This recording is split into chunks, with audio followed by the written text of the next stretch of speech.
সকলকে good morning. এরকম video তো আমি বানাই না, সাহস করে বানাচ্ছি। বেলি আর জুঁই ফুলের গাছগুলোতে না কুড়িতে আর ফুলেতে ভরে গেছে। যেহেতু আমরা অ্যাপার্টমেন্টে থাকি, আমাদের তো ছাদ নেই, ফলে সূর্যালোক বা গাছগুলো পায় না। হয়তো দিনের 1 ঘন্টা মাত্র আলো পায়, তাই বহুত যত্ন করতে হয় গাছগুলোতে ফুল আনার জন্য, বাঁচিয়ে রাখার জন্য, সতেজ রাখার জন্য। আমি আজকে একটা ঘরোয়া ট্রিক্স আপনাদের বলবো, যেটা অ্যাপ্লাই করলে অ্যাপার্টমেন্টে যেখানে মোটামুটি দিনে 1 ঘন্টা কি 1.5 ঘন্টা রোদ আসে, সেখানেও দুর্দান্ত জুঁই এবং বেলি ফুল ফুটতে পারে। নিলাম 200 ml একটি গ্লাস।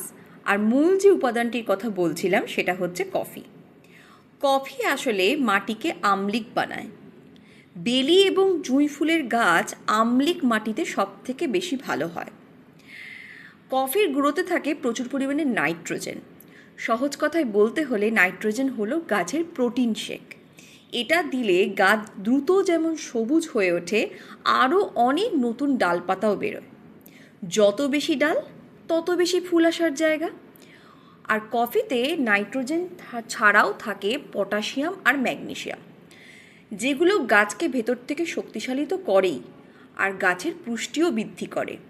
তাতে শুধুমাত্র যে পাতা আর ডাল তৈরি হয় তা নয়, বেশি পরিমাণে আসে কুঁড়ি। কফির জল ব্যবহার করলে ফুলের আকার যেমন বড় হয়, তেমন সুগন্ধও বৃদ্ধি পায়।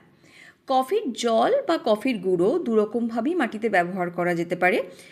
তাতে মাটি ঝুরঝুরে থাকে, বেশি লেগে যায় না। শিকড় যত ভালো হবে, গাছও তত বেশি সুস্থ থাকবে।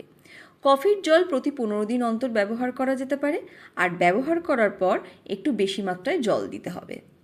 আমার এই ভিডিওটা যদি আপনাদের মনে হয় কার্যকরী, যদি আপনারা উপকৃত হন বা ভালো লেগে থাকে, তাহলে একটা লাইক এবং কমেন্ট করবেন। দেখা হচ্ছে পরের ভিডিওতে খুব তাড়াতাড়ি।